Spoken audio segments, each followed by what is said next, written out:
Hello বন্ধুরা, আসসালামু আলাইকুম। কি অবস্থা সবার, কেমন আছেন? আশা করি সবাই অনেক অনেক ভালো আছেন। আলহামদুলিল্লাহ, আমিও আপনাদের দোয়ায় অনেক ভালো আছি। অনেকদিন পরে আজকে ভিডিওতে আসলাম। আজকের এই ভিডিওতে দেখাবো এই যে বাইপাস সড়ক রয়েছে।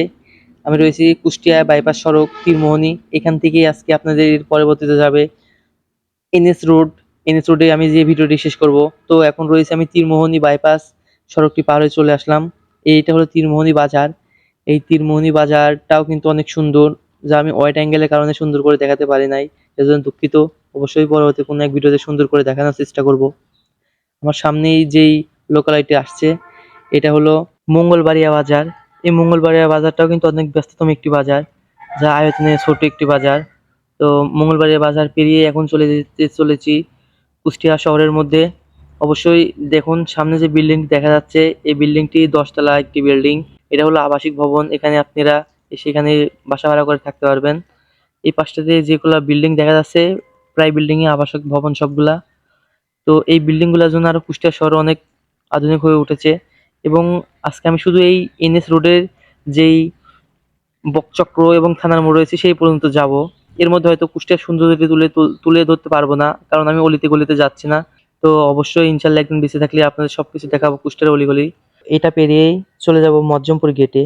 তো পরবর্তী ভিডিও লোকালয়তে দেখানোর চেষ্টা করব। আজকে একটু অন্যরকম ভিডিও দেখানোর চেষ্টা করলাম, যেহেতু অনেকেই ভুল ভ্রান্তি হয়ে থাকে আমাদের কুষ্টিয়া শহরে আসলে। তাদের যেন আর ভুল ভ্রান্তি না হয়, এই কারণেই এই ভিডিওটি করা। ধীর গতিতে ছুটে চলেছি কুষ্টিয়া ব্যস্ততম রাস্তা এনএস রোডের দেখানোর জন্য আপনাদের। অনেকদিন পরে কিন্তু আমি ভিডিওতে আসছি, জানি না ভিডিওতে ভিউ পড়বে কি পড়বে না। চলে আসলাম মজ্জমপুর গেট। এই মজ্জমপুর গেট থেকে কিন্তু আমি যাব বাম হাতের দিকে যে রাস্তাটি গিয়েছে, সোজা ডানের দিকে চলে গেল ঝিনাইদহ রাস্তা, এবং এই বাম হাতে চলে গেল মজ্জমপুর গেট এনএস রোড যেটা বলা হয়। এখন রয়েছি পাঁচ রাস্তার মোড়, অথবা মুজিব চক্র বলা যায়, কিংবা অতীতের শাপলা চক্র। পাঁচ রাস্তার মোড় থেকে এইখান থেকে কিন্তু গাড়ির চাপ অনেকটা বেশি হয়, কারণ এখান থেকে কুষ্টিয়া শহর অলিগলি সব জায়গার গাড়ি আসে। ওই প্রথম যে রাস্তায় দেখা যাচ্ছে ওটা চলে গেল হরিপুর ব্রিজ, এবং দ্বিতীয়টি গেল কুষ্টিয়া অলিগলিতে, এবং এই তৃতীয়টি এটা হলো পৌরসভা রাস্তা, যা ডাইরেক্ট পৌরসভার মুখে গিয়ে ঠেকেছে। এবং এই চতুর্থটি যেটা দিয়ে আমি আসলাম, মোটরসাইকেলটা যেটা দিয়ে আসছে, এইটাই সেই রাস্তা। এবং আমি যাব এখন বকচক্র অথবা থানার মোড়। থানার মোড়ে যেতে হলে এই যে এই পাশে যে রাস্তাটি রয়েছে, এই রাস্তাতে যেতে হবে আমাকে।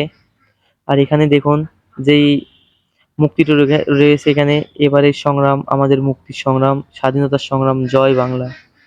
তো এখানে বঙ্গবন্ধু এবং পাশে আরেকজনের ভাস্কর্য রয়েছে। তো ওখান থেকে চললাম বকচক্র অথবা থানার মোড়, কিংবা বলতে পারেন স্টেশন গলিতে চলে আসছে এখন আমি। এখান থেকে কিন্তু ভিডিওটি শেষ করব। এই যে সামনে কিন্তু দেখা যাচ্ছে বকচক্র, বগের মাথা দেখা গিয়েছে। এবং এটা কিন্তু অনেক ব্যস্ততম একটি রাস্তা, যা চার রাস্তার মোড় বলা হয় এটাকে। এখান থেকে কিন্তু আমি ওই যে মামির রাস্তা দিয়ে এসেছি, পরেরটা হলো স্টেশনে চলে গেল। এবং যেটা রানিং যেছে, যে রাস্তা দিয়ে গাড়ি যাচ্ছে, ওইটা চলে গেল হচ্ছে বড় বাজারের দিকে। আর আমার ডান পাশে একেবারে আমার গা ঘেঁষে যে রাস্তাটি রয়েছে, এই রাস্তাটি চলে গেল হরিপুর ব্রিজ। তো অবশ্যই পরবর্তী কোনো ভিডিও আপনারা চাইলে অবশ্যই আমাকে জানাবেন কমেন্ট বক্সে, ভিডিও দেওয়ার চেষ্টা করব। হয়তো আজকে আমাকে দেখাতে পারি না ভিডিওতে, অনেক ব্যস্ত থাকার কারণে। তো অবশ্যই ইনশাল্লাহ আপনাদের সবকিছু দেখাবো কুষ্টিয়া শহরে।